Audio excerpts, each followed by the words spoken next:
is on James Harden, ready to go at Barclays Center, reunited with Kevin Durant for the first time since 2012. As we welcome you to the Brooklyn Nets pregame show, presented by FanDuel Sportsbook. It's the Nets against the Magic in the debut of James Harden.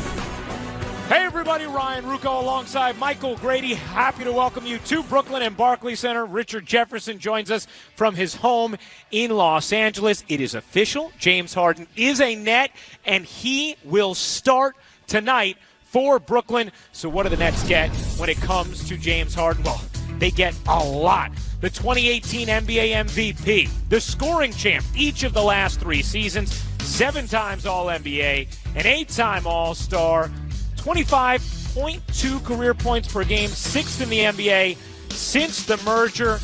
Richard, what does James Harden bring to the Brooklyn Nets? James Harden brings pretty much everything that you can imagine. You're talking about one of the best scorers of this generation that is in the prime of his career.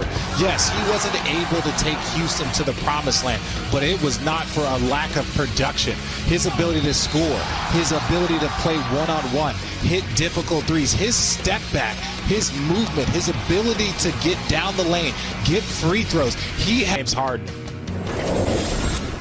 Well, Nets fans are certainly excited to see James in action in a Nets uniform tonight. And, Michael, you were the man who got to talk to James one-on-one this week. That was great. You know, this is a treat for Nets fans. This is amazing for the organization.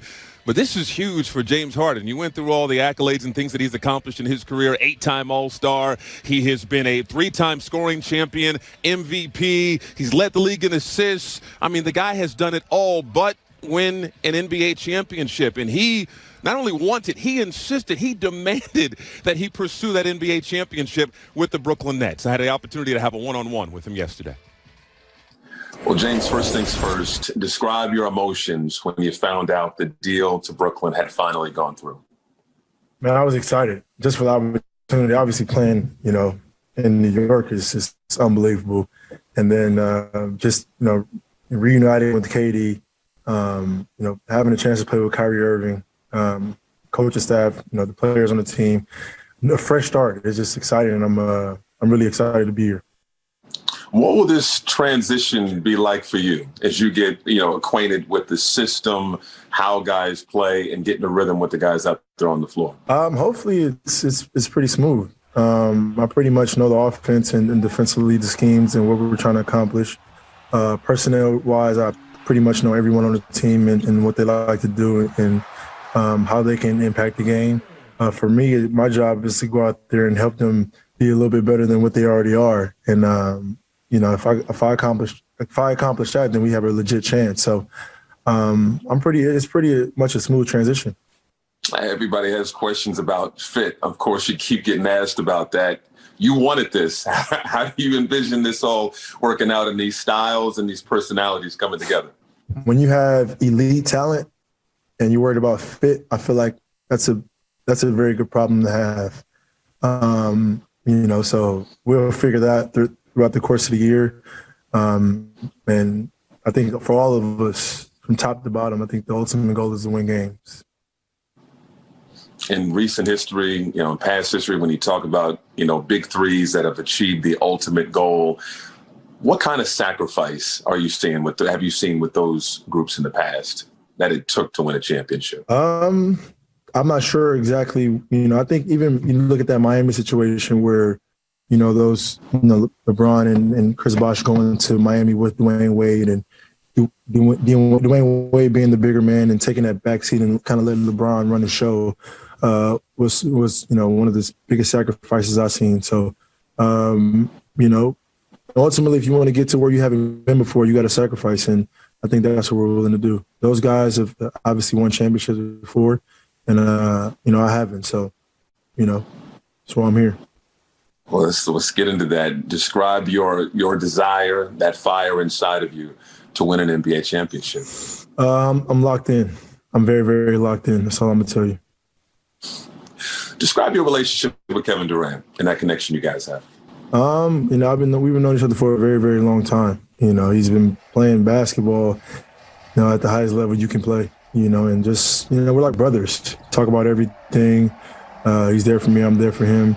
And it's just like a bond and a relationship that, can't be broken.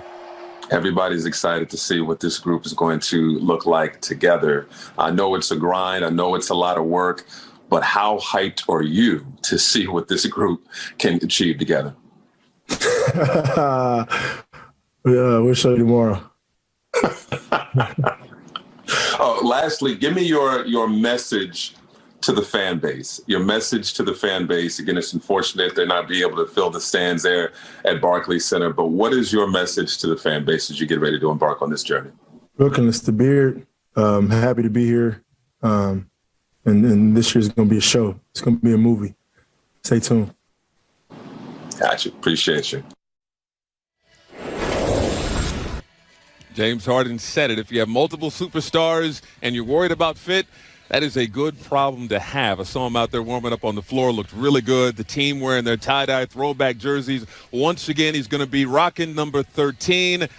How do we get to this point? Remember, Landry Shamet was wearing number 13. Well, let's check Instagram, IG, James Harden. Hey, Landry Shamet, how much you want for that number 13, broski? Landry Shamet responds after that with a picture of my man with a duffel bag and honey buns. I just realized me and Landry are the same guy. James Harden responds, you got me scrambling trying to get honey buns and Rolexes. Mike can get you cupcakes and an Apple Watch by the morning. To which Landry Shamet laughed at that. But look, it all worked out. James Harden will be wearing number 13 as we've grown accustomed to seeing him wear. Landry Shamet will be rocking number 20. He goes from 13 to 20. And also Reggie Perry, the rookie, he was wearing number 14. He's not even involved in all this. He just decided to change his number. And he's going to go to number 0. Now, Kyrie Irving is not going to play tonight, but it's not for personal reasons. It's for health and safety protocols. He was fined $50,000 by the NBA. And because of the party that he went to on Sunday, he had to quarantine for 5 days. And so he missed Tuesday, Wednesday. He had to forfeit those game checks, a little over $800,000. But he was available to play, but the team is holding him out. They're going to ramp him up slowly. They don't want to risk injury. We'll see whether or not he'll be available for Monday. Michael, outstanding stuff. Great updates and awesome one-on-one with James Harden. And that is not the only one-on-one we will hear Michael Grady have on this pregame. How about Sean Marks? He chats with Michael Grady one-on-one. That's coming up next here on Yes Plus. Richard and I delve into